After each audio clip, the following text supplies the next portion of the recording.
alive. The Fantasmagorium is proud to present Shotguns, Cyborgs, and CyberDyne. After the sepia tone that Mick G had given us with the Batman of Terminators, thank you so much, Jurassic World lady, we return to something that was actually praised by James Cameron, a reimagining, a reboot, soft of sorts, to bring a new audience to the Terminator Genisys. Starring Emilia Clarke. I was going to say, oh my God, I was going to say Mia Malkova, but never mind. Jai Courtney, Arnold Schwarzenegger, and Jason Clarke with J.K. Simmons and so many other people. This is the absolute salad of Terminator references that you could possibly get from a Terminator movie. My name is Scotty R37. Kat is like John Connor taken over by Skynet, and Steve is named Pop. Thank you. I'll take that. Welcome to the Fantasmagorium. How are you guys doing this evening? Better now that it's over. Yeah, I was just going to say the same I just finished watching it for the first time since release. I saw it on opening day. Me too. While I was on a vacation in LA, I saw it in Lakewood, and it made my brain hurt trying to rationalize all the goddamn timelines in that one. Sorry, we just got demonetized, but I can't. I couldn't. No, I feel like I needed Bruce Willis to show up and explain things with popsicle sticks. Yeah, that's fair. Yeah, I can't argue with that. And I happen to know for fact that 2 years after this film came out, James Cameron recanted his support, saying, well, I only supported it because Schwarzenegger was my friend and he asked me to do it. Right. Oh, yes. And funny story. While this film was being made, Alan Taylor's the director. He had just come off a bad experience with Thor: The Dark World. And I'm not exactly sure what the nature of the problems were during production for this movie, but apparently it was so well known that everybody was having a bad time that the nearby crew for Fantastic Four, which was another movie in its own right. Which one? The first one or the Rise of the Silver Surfer? No, the 2015 one. No, the 2015. Oh, the Trank. They made production jackets for the crew that said, at least we're not on Terminator. And I'm looking forward to getting into that because I'm curious because it looks like this movie starts off as being a good movie and then for some reason they turn John Connor into a Terminator. No, but I mean, I don't know the story behind like what was going on in production that made it that miserable for people, but I know that Alan Taylor sunk into a depression after this and didn't make anything for quite a while, and eventually What was his follow-up? An episode of a sci-fi series based an anthology series on Prime Video called Electric Dreams. Each episode is based on a short story by Philip K. Dick. I remember that whole series is amazing, by the way. It's pretty good. His episode borrowed elements from the Soviet novel Roadside Picnic, which of course is famously adapted by Tarkovsky as Stalker. Yep. Ladies and gentlemen, that's how good a movie this is that we're not going to talk about the movie. We're going to talk about all the other things that all these people made. But it helped bring him back out of it. But this also, like Salvation, was meant to kick off a new trilogy of films. Yeah. I actually forgot that this movie began with them having the time machines. I remember we talked about that last week, and I said I want to see that, and I forgot that they actually show you that in the beginning of this movie because it was that forgettable. But back then, but then they screw it up by having other Terminators by set back in time by who knows what or who knows who. It's a mess.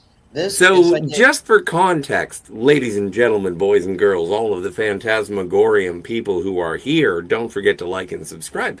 But the thing is that at the beginning of the movie, we are presented with Kyle Reese's point of view. And so we are storming Skynet's time travel area, right? Yeah. Yeah. And there's going to be some other team that is smashing the actual base. Yeah. And yeah. And so when we do, I think that the opening of this movie is really, really powerful. I enjoy, while I will get into it later, and I think that Jason Clarke was woefully miscast. I do think that the performances between Jai Courtney and, is it Jai or Jay? Jai. Jai Courtney and Jason Clarke as a father and son dynamic, amazing. I think it works really, really well. And then we get, and this is the unfortunate part that you're referencing, Kat, is that this was going to be the beginning of a trilogy, and that's why we get Matt Smith, who was at the height of his heat of Doctor Who, and so they made him the personification of Skynet at the beginning of the movie. And the end. Yeah. And the end, and then we never hear from him again. I thought all three of the leads were sorely miscast. I've never been big on Jai Courtney. Me neither. I've never been a huge fan. He was in mainstream stuff for a while, then he fell back to doing direct-to-video stuff, which is fine. Mm-hmm. But he didn't feel like Kyle Reese. Kyle, remember how we talked about in the first movie that Kyle comes off as just a real nutcase, which is one of the things I like about that movie. It makes sense that people would think he's nuts. He comes back. Jai Courtney plays off like he's a super professional, cleaned up, clean-cut soldier, whereas, no, Kyle Reese in the first movie almost looked like a legit homeless person, and not just because of the pants. And, he just looked but the thing... It's a framing in this film, because we do see him as being sort of rescued by John Connor, and then he becomes a soldier under John Connor. And then when we do see him in 1984, it's because of the tutelage of John Connor. Right, but he was also in the original movie under the tutelage of John Connor before he got sent back. Yeah, but the audience gets to see that sort of training. Oh yeah, we as opposed to the original. I just meant this version of Kyle seems a lot more, run of the mill, clean cut, professional, more squared away soldier. More squared away. Kyle feels like a guy who, in the first movie, he's really seen some shit. It's like that was very gritty, and that leads me into my next criticism, which is, Linda Hamilton had this raw, gritty meanness to her as Sarah Connor in Terminator 2. And Emilia Clarke, yeah, she dresses the same and has her hair styled the same, but it felt like cosplay to me. It's like, yeah, you're saying the lines, but I don't feel that gritty meanness that Sarah Connor has in the second film. Well, I'm going to punch you in the stomach and say that Emilia Clarke does a great performance as Sarah Connor. I think that she emulates some of the performance nuance of Linda Hamilton. I think she does a really good job. Yeah, I thought she was terrible. And then that's not my problem. And then Jason Clarke was miscast. I didn't think she was that bad. I didn't think she was great though either. It was just fine. I thought all the performances. I thought all the performances were fairly decent for the shitty material that they had to work with. Well, okay, so we're all agreed, except for me, that this is a shitty movie. So what is it that is for you? Hey, Richard. Steve. Hey, Richard. What is says in the chat? This is up to you. I can't read. Aloha and Haului Maka Hikihu. Happy New Year's. Well, Melikaliki Maka is the thing to say on a bright Star Trek Genisys day. Terminator Genisys day. Whatever. You know what I mean. It's my birthday. So, my first question off the bat, because they don't really answer it in the movie, do we know why what exactly happened in the future that sent Terminators back to 1973? Why did the events of Terminator 1... Because in the beginning of the movie, we're seeing John Connor sent him back for what is going to be the events of the first Terminator, and then that all goes awry. But what exactly happened that changed that from not going down the way it's supposed to? It's like, wait, what? It didn't. Because here's the thing: if Skynet knows it's already sent a T-1000 back to 1973, and I guess it figures that, oh well, Sarah didn't die and John's still here, so I guess it didn't work. So I guess they're now sending back another one, or the humans have already sent back. Because the beginning of this movie makes it seem like John has just discovered the time travel machine for the first time, right? But they must have already sent one back to 1973 because that's where Pops came from. He was sent back to 73. So right. Unless it's what I understood was that John knew that there was a time travel machine, and he was trying to, like, he was always looking for the time travel machine. But much like Sarah, he's like, they're gonna go back in time and they're gonna murder us all. He couldn't say that. He had to take a step back. And so he was looking for it, and he found it. But the primary objective was smash Skynet. And this is all before we get to 1984. Smash Skynet, but Skynet's last ditch is going to be send something back into the past. Time machine. And he was like, let's fuck up this time machine. Sorry, are we past 10 minutes? Yeah, we're okay. I probably screwed it up. Yeah. No, but I swear, so I like to check. Yeah, we did. So anyway, yeah, and the thing is that when Doctor Who goes and grabs John Connor, it's like, okay, I felt like that was the moment where all time travel possibilities were broken. Much in the same way that I felt in Rise of the Machines. When, what's his name? The guy from Sin City? He went to Arnold Schwarzenegger and said, I thought we stopped it. I thought we killed it. Right. And it's like, no, it's inevitable. You can't kill it. And so it was almost a rationality to the multiple timelines. I don't know how many times. Like, did they actually, like, once Jason Clarke gets taken over by Doctor Who, then that means that all the humans are dead as well in the room. Because there are a lot of humans there, yes? Yeah. I would assume, yeah. They're all dead. They're all dead. Right?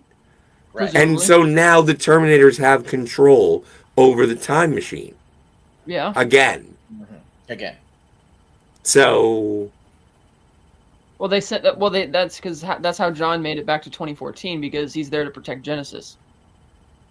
And I don't know why they sent him back to 2014 instead of 2017, which is the year it goes live. But whatever, that's what or they 1984, just cut off the feet of his mom. Problem is, every time you do that, a new reality splits off. So. Oh my God!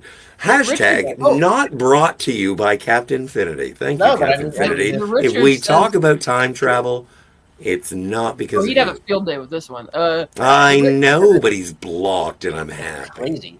The Richard said he literally has the board game for Genisys. I know, he sent me the pictures, and I've shared them in our chat. Cool. It's badass. I use it for all the Terminator minifigures for my games, he says.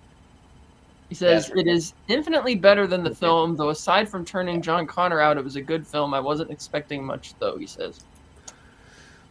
So the first act, not even the first act, the first half an hour of this movie is almost a pitch perfect recreation of the original Terminator. Well, not really, because they immediately thwart the events of the original Terminator when the T-800, when Pops shows up and blows him away before he gets the clothes from the punk. But hang on. You get those recreation scenes. I know what you're saying, Scott. Yes. Explain for me, sir. I mean, they basically recreate their first movie, right? A bunch of scenes in their first movie. So we get to see those, but they don't do anything with it. They don't like. So when the first time I'm watching this, I'm like, okay, this would be really badass if they did something like Live, Die, Repeat, right? That's what you should be doing with this movie, and that's what I thought we were going to get. I do like the first half hour of the movie. I think the first, I don't know, maybe the first 20 minutes to half hour are really good. You feel like, okay, there's going to be something here, and then it just second act comes and falls off a cliff, and it just never gets better. It just gets worse and worse.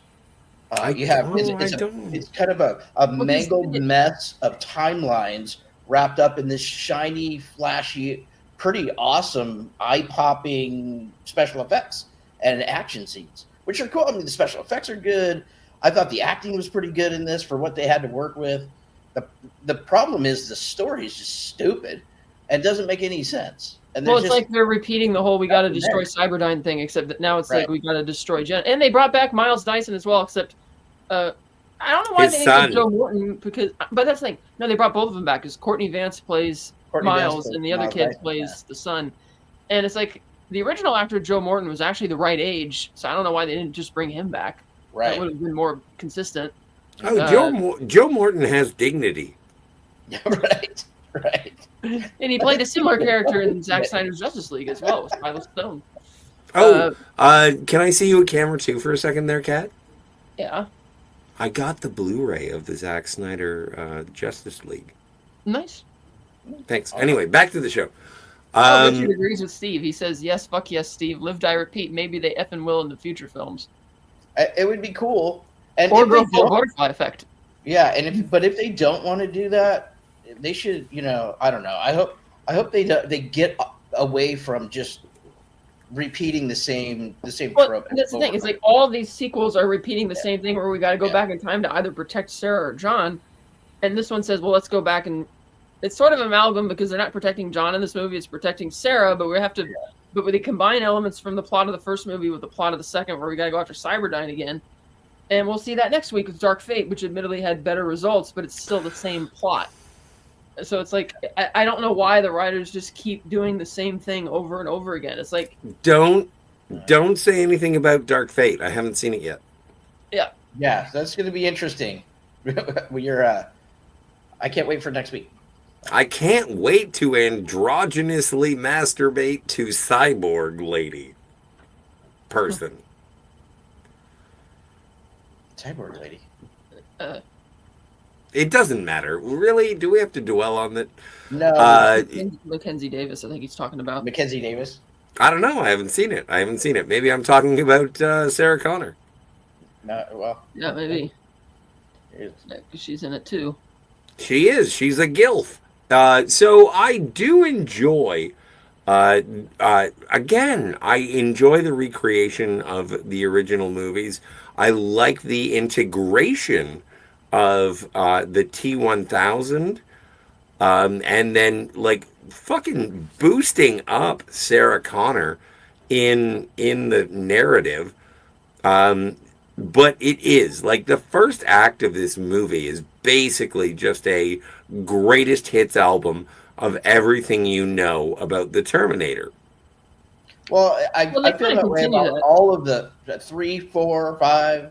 I mean, they're all the same. They just pack all of the same, one-liners and tropes in there, and it's just.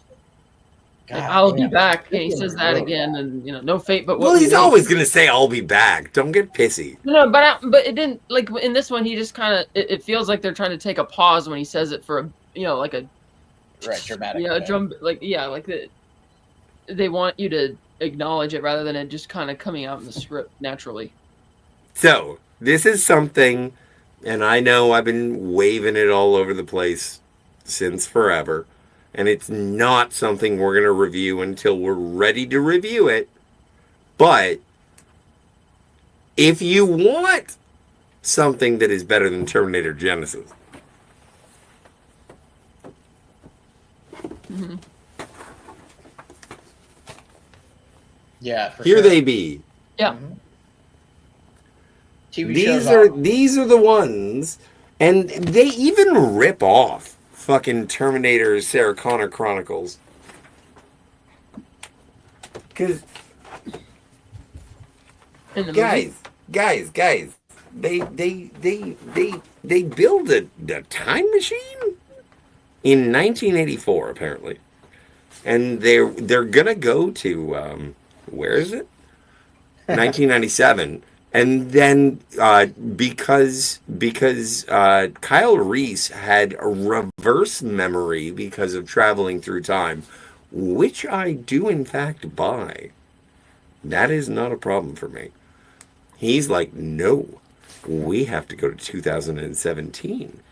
And they're like, okay, let's go there. That's when... Oh, I thought you were finished. Sorry. You're taking no, keep going. You go. Ben says, just listening to Kat talk, this movie makes my head spin. It's so bad. And I don't know if you guys know, I don't know who this person is, but bad. Looks good says this movie sucks. Yes. Welcome to the chat. Looks good.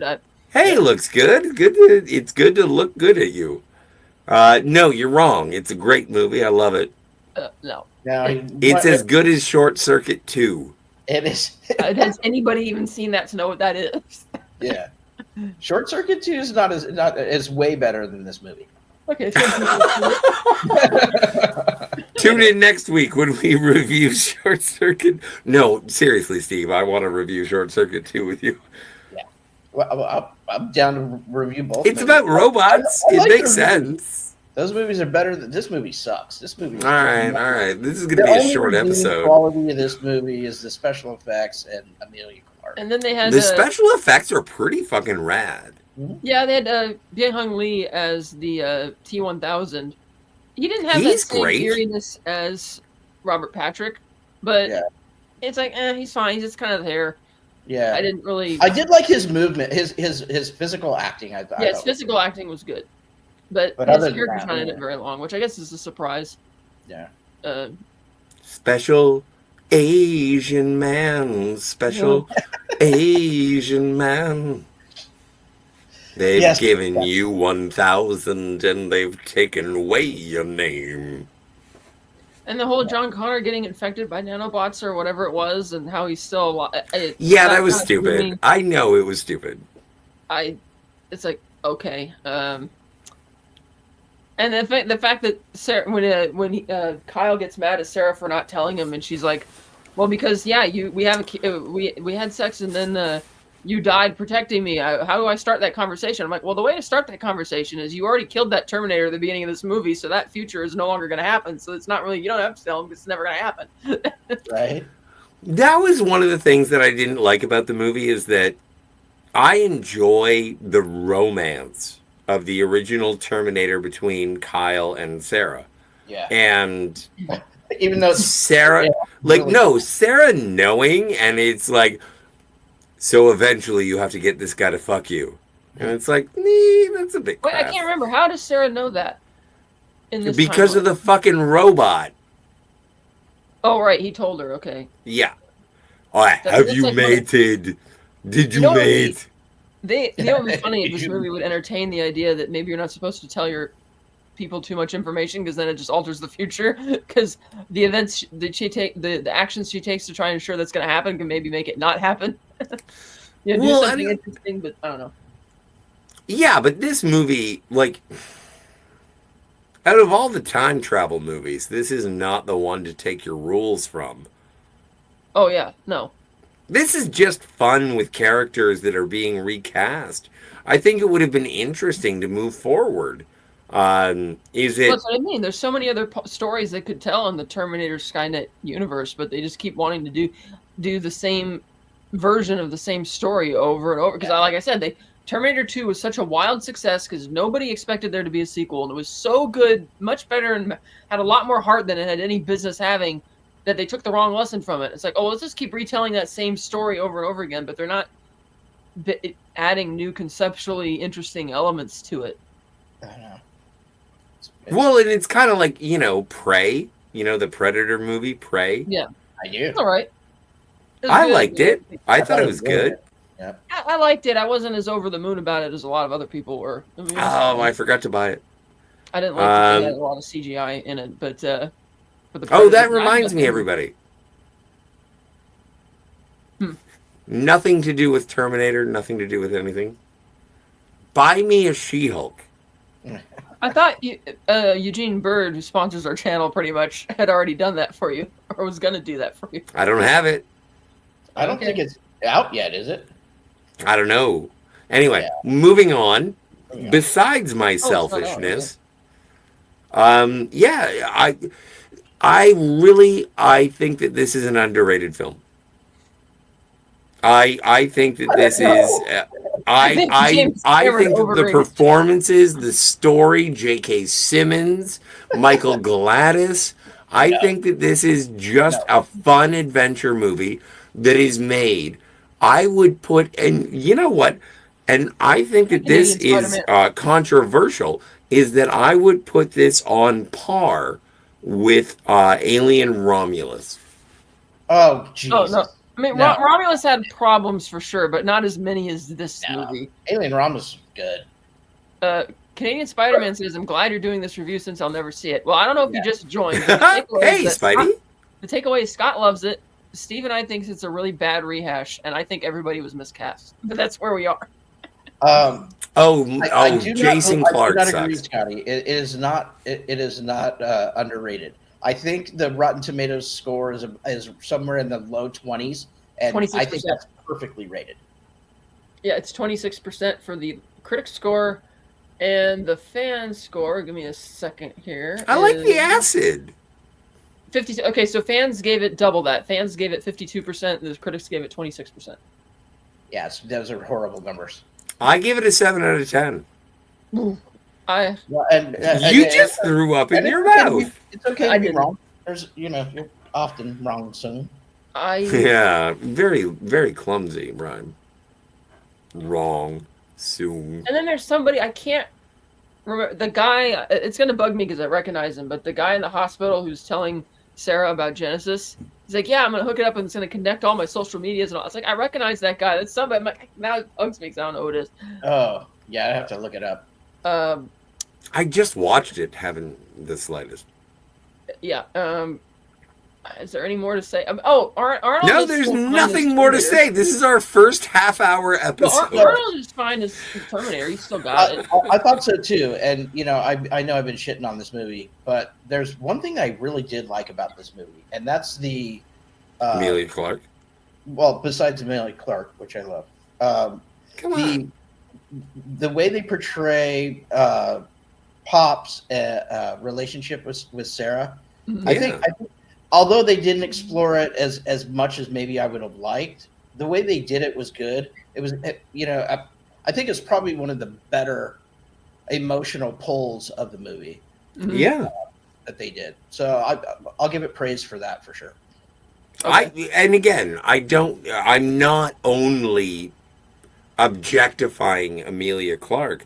I think she did a really good job at playing Sarah Connor. I think it was okay. In inflection, in intention, I think her performance was emphatic. I do not like, when people don't like actors for playing certain roles and it's like, oh, they just didn't pull it off. It's like, no, Emilia Clarke was fucking Sarah Connor. Yeah. As far as I'm concerned, that bitch was a waitress. Yeah, she was basically a waitress pretending to be Sarah Connor. Yeah. Well, so was Sarah Connor. No, Linda Hamilton. Leave it to a woman to be catty. Linda, and my name's Kat, so it goes hand in hand. I appreciate that you understand. Yes, and Linda Hamilton. So are we done? We all hate this movie except for me? We don't need to be done yet. Let's see. What's the... All right. I was going to have a cigarette. I thought we fucking hated it except for me. Actors like the kids to play the stand-in for Skynet when they're debuting with they're having the outdoor conference about, welcome, Genisys is going to go online soon. And they have the kid voice. Like, why did you pick the avatar for your Genisys thing to be some little kid? Yeah, it's weird. Kind of weird. Yeah. I don't know.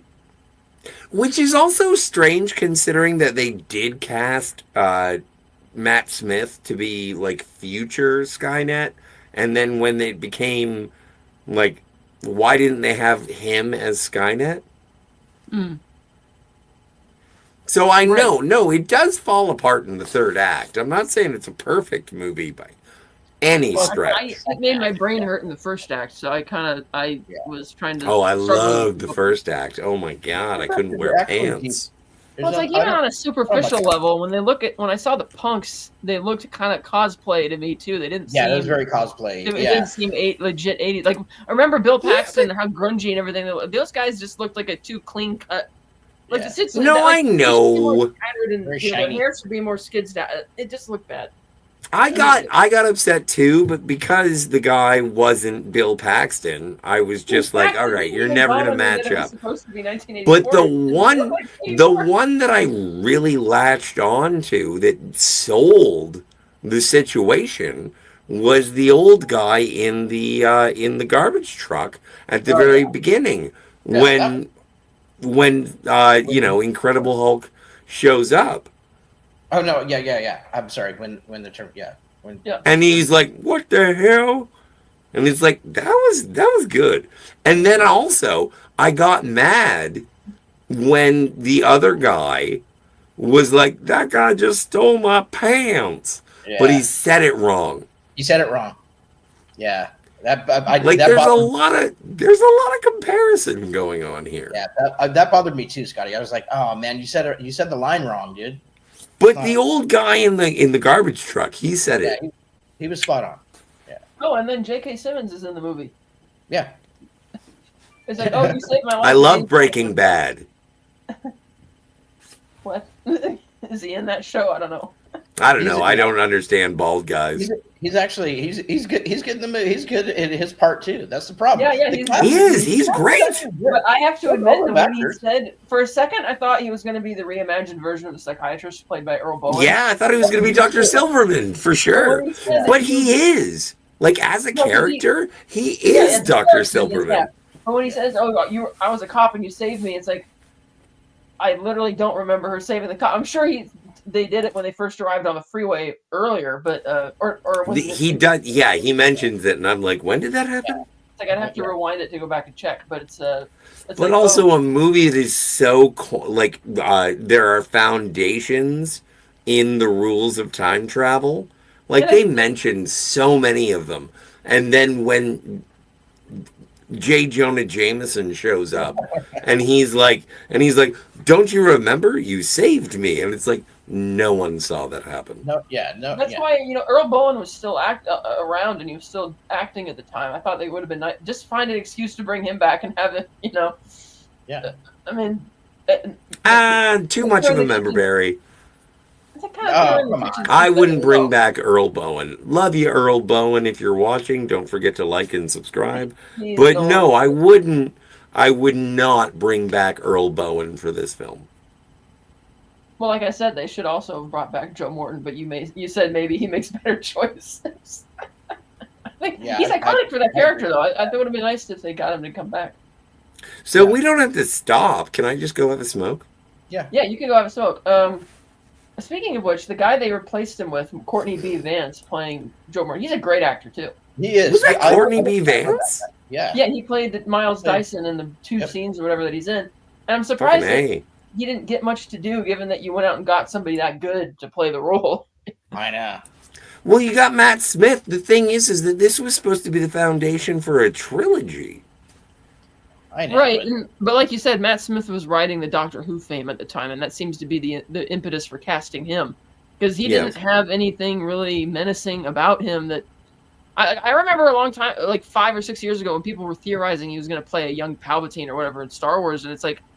And I was like, I don't know, Yeah, but like if you look at Matt Smith in what was presented in this film, there wasn't a lot to work with. No, but I meant that he squeezes ahead once, and then at the end he shows up and he yells at people. Somebody who's naturally menacing. He never says well, no, I think he's. Do you think that Michael York would make a good villain? In this movie at his age, no. No, I'm just saying, do you think in general, would Michael York make a good villain? Maybe there are examples, but I pose the I question. don't recall seeing him in a movie where he played a villain, but it's hard for me to picture that.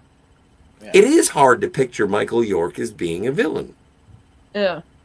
And in my mind and heart, Matt Smith is my generation's Michael York. Oh, well, you don't watch House of the Dragon. Richard says, "Go." No, smoke I'm a heterosexual. You're an idiot. Yeah, true story. True story. I was going to have that cigarette. Yeah, Richard says, "Go smoke, Scotty." Yeah. Matt Smith plays great villains. Who is Michael York?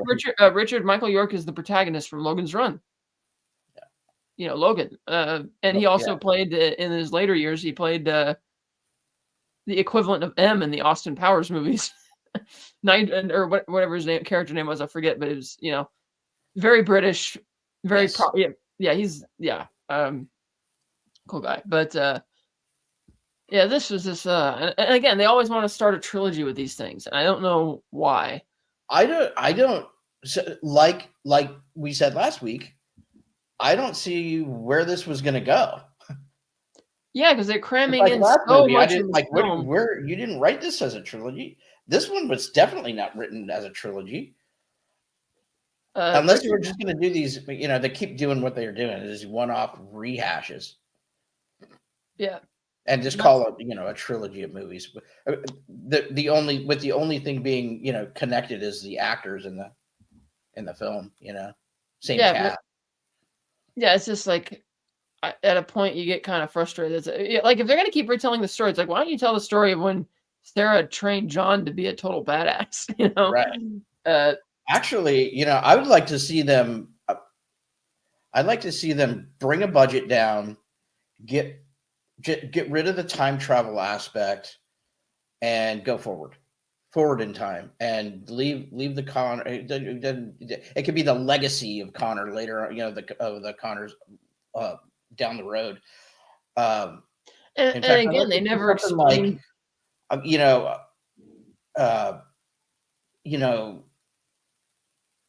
the way the humans and the rebel machines and maybe a faction of AI entities that seeks to break the cycle of this, you know, breaks the cycle of you know, we're just, you know, gonna take over the world.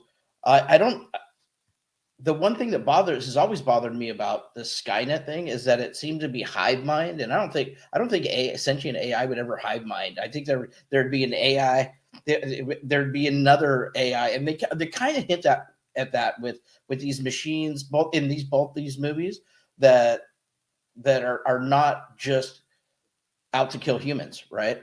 Mm. So there'd be this breakaway faction of AI that's like, wait, you know, no, right? And then everybody in war. I think there's a story to tell there, you know, down the road in the future, and just kind of leave all this cycle behind and go forward with the franchise. I'd love to see that, and I think you could tell some really interesting stories that way. If you wanted to hit the time travel thing, like I said before, I think the Live Die Repeat is the model for that in this franchise. Would definitely be something like that or akin to it. But yeah, I don't know what they're going to do. I don't know if they'll ever do any other ones. Now we haven't talked about this too much. It's been brought up on these shows about Terminator Zero. I haven't seen it yet. It is on my list. So I don't know if we're going to get around to reviewing that, at least in this, you know, in this run here, but maybe I'll try to check it out here soon. And I don't know it's probably not too long. It's probably a pretty quick binge. Richard says he'll write the story we want right now. Shattered remnant of future tech are scattered across 80s America. Their mission is to assimilate and combine with other machines and tech, and it doesn't go well. I actually wrote something a long time ago about Terminator. I called it, what did I call it? Hold on, let me see if I can find it. I had it pulled up here. Hold on. Oh yeah, Terminator Legacy of Shadows, and it's basically what I was laying out. You know, it's a story of, you know, what I say is an intimate yet epic tale. The lines between humanity and machine blur, culminating in an unexpected alliance between humans, rebel machines, and a faction of AI entities seeking to break the cycle. The story doesn't just ask if humanity can save the rise of AI, but whether it can learn, or I'm sorry, not save, but survive the rise of AI, but whether it can learn to coexist with the shadow, with the shadow it has cast across time. So there's more to it. I'm gonna read it all here, but probably everybody has that kind of one of those in their in their notebook. Yeah. But it seems like there's so many rich stories you could tell in this world, and they just don't seem to want to do that. Well, I think it's because they figure, oh, okay, given what limited stuff they showed us from the future timeline of Machine War, that after the first two, even the third movie, the thing that the third movie had for it was that, we're going to trick the audience by having Judgment Day happen. Mm-hmm. And then the fourth movie does its own original thing. And it's like, well, maybe you should try something different. And instead, for some reason, they just felt the impetus to just remake, do that. And I'm sure they must have asked Linda Hamilton back then, would she be interested in doing it? She probably said no at the time because it was, who was it that directed, that's right, Alan Taylor, or not Alan Taylor, who directed Dark Fate. That was, let's see, who directed that one? That was directed by Tim Miller. Okay, so I remember seeing interviews where they were talking about how they had to really convince her to come back. Yeah. And James Cameron wasn't just an executive producer, he was actually a producer on it. So that helped convince her to come back to the franchise. But it's like, again, it's like they always try and invent a new thing that the Terminator has. Like in the first one, it was just a robot. And the second one, it's like liquid. And the third one, it's like a hybrid cyborg liquid. Right. The fourth one, it was like the human not knowing, which is pretty. They use a robot, or the robot not knowing is a robot, which is cool. Yeah. And then the fifth one, it's like the nanobot Terminator. Nanotech. And we'll get don't what? Which one is the fifth one? The one we just watched. Yeah, that's what we're talking about. Yeah, the nanotech Terminator. But I liked it. You see, like when you get the T-1000 who uses like bits of his own metal to like. It builds on Terminator 3. Like, this is one of the best sequels that doesn't disregard what has happened previously. It literally disregards Terminator 2 and 3. They're no longer part of the timeline. Yeah. Oh. It retcons all kinds. It's really not good. But whatever. It doesn't. It doesn't ignore it, but it literally it wipes away the first two movies. I mean, it starts honoring the first movie, but then they change it like really quickly. Which means the second and the third movie don't happen. And like we mentioned 2 weeks ago, did you guys? And they never mentioned in Rise of the Machines how the military was able to get around the fact that CyberDyne and all the Terminator stuff was destroyed. Like, how did they recreate it? It just happens. And same in this movie. Oh, it's inevitable. It's just going to happen anyway. Like, they never explained Genisys come about. They do. But it's visually represented by the taking over of John Connor by Doctor Who. Like, that's what changes everything. No, it makes sense. But how did he get in? Like, but what I'm saying is the point of the story where they sent both the Resistance and Skynet sent Terminators back to 1973. When and how did that happen? Right. And how? Because what we're seeing at the very beginning of this movie is what would be the scene right before the start of Terminator the original, when John Connor sends Kyle Reese back in time. But that gets screwed up because of something else that happens. We have no idea what or when. Like, how did that happen, and why is they never explain it? And maybe they were going to explain it in some future movie, but that's stupid because But it's the same. This is also during the era. By the way, I would like to say, studio-wise, like, what was it? Was Salvation made by Paramount? I can't remember. I don't think it. I can't remember. I got it pulled up here. Let's see. It was this one is. I thought you might. No, this one is Skydance and Paramount and Skydance. Yeah, Warner Brothers was the distributor for Salvation. That was that. So Paramount was, or Skydance was? Warner Brothers. Well, no, Warner Brothers Salvation. All right. And then this one was Skydance. Skydance and Paramount. And Paramount, yeah. Production. That's another fascinating story in and of itself, is how the rights for these movies are all over the place. They are. Yeah, it is. I was very surprised that they actually put out a box set. Like, how that happened is like a miracle in itself that most people wouldn't even think about. But it's like, jeez. Got a lot of logistics in that. Oh yeah. And we can't spoil the sixth one by talking about that because we'll get to that next week. But I haven't seen it yet.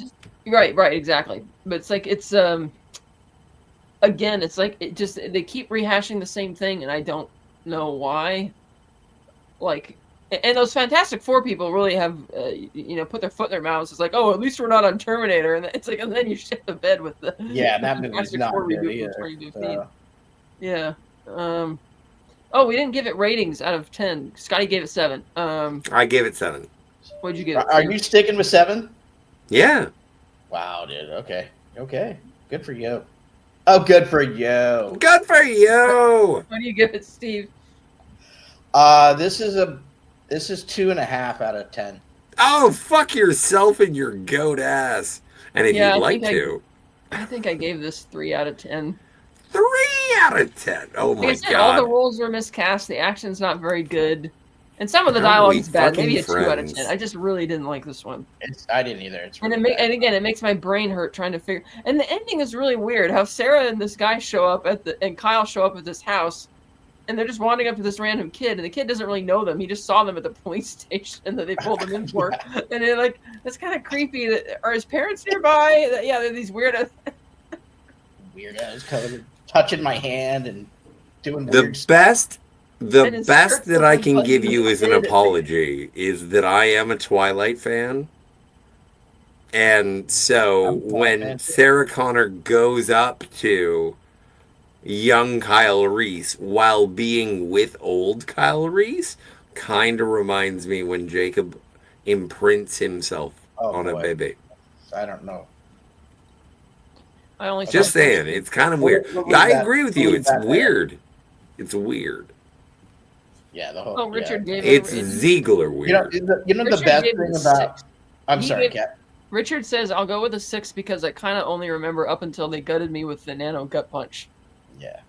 Nano gut punch is my favorite part. The best thing about watching this movie today, so we can do this the credits, is that I never have to watch it again. Oh, I'm gonna watch it again twice. I'm sure. You gave it I 7. like this movie so much. I think it's so good. It's my 3rd favorite Terminator movie. The action wasn't as good as I remembered it, because that was the one thing I kind of liked about it the first time around. This time I watched it and it didn't. Maybe I've been spoiled since then from seeing things like Fallout with that helicopter chase, which was so much cooler. Yeah. All right. That's great. I mean, the acid trap to kill the T-1000, that was actually pretty cool. That's cool. That's one of the coolest parts of the movie. Yeah. And what was the name of the guy who played the T-1000? I can't remember how to pronounce his name. Secret Asian Man? You called him that, but I'm not going to call him that. You shouldn't. You shouldn't. I'm the racist. Young Hun Lee. Yeah, he was amazing. Yeah. He was so good. The thing is that I think that this movie would have been better if they had stuck with just an adventure with old Terminator, young Terminator who gets turned into a T-800, and T-1000 Secret Asian Man, and they kept it to that. The worst part about this movie is when they introduce, John Connor is a Terminator, and that's when it falls apart for, I think, most people. And also the guy, like Jason Clarke, I'm sorry, sir. No. You're not. Like, you can play Sherlock Holmes if you want. I like play Van Helsing. I like him in all kinds of stuff, but he didn't fit. But he's not John Connor. He's not John Connor. He didn't fit in this movie. And Emilia Clarke is not Sarah Connor. No, Emilia Clarke is Sarah Connor. I think she did a great job. But that's also because I'm a man who Right, but she enjoys looks cool, pretty but she looks- ladies. But she looks great in everything she's in, so that's not going to be any different from this movie in terms, or not unique because of the film. No, and that's, you know what? That's a common criticism that I hear, is that she's too small and she looks too cute. The way that she performs it, it echoes Linda Hamilton's performance. I think the inflection, I think that Amelia Clark embodies the character of Sarah Connor. I think she's fantastic. Wonderful. So, yeah, that's my position. In fact, you should buy me an Amelia Clark hot toy. Me? Yes. No. Did you get your present for Christmas? Something that you saw. Or did it burn? What are you talking about? That's not funny. That's not funny. Are you talking about what you sent? Yeah. No, I haven't received it yet, so I don't know what's going on. So I could be lying. Anyway, it's an Amelia Clark Sarah Connor. Well, that's what you want. I don't know what you sent me. No, I sent you. Unless it's, Anyway, can I get out of here? Yeah. I said everything I want to say. Okay, you can get out of here, and then Steve and I can hang out. Don't forget to like and subscribe. Thank the chat. Oh, Herc130's here. Hey, Flyboy. Yeah, he is a great actor. So, thanks Herc130. Thanks to Richard and Ben for showing up. Well, you guys are hanging out. Maybe I can just go do my thing and I'll be back in a second. Yep. Canadian Spider-Man was here. And Canadian Spider-Man, absolutely. Yeah, Canadian Spider-Man, Ben, Richard, and looks good. Popped into the chat. And Herc130. So yeah, whoever wants to push the buttons, and we'll be back. You know what the best part about looks good is? They looks good. They looks good. All right, who's gonna say it?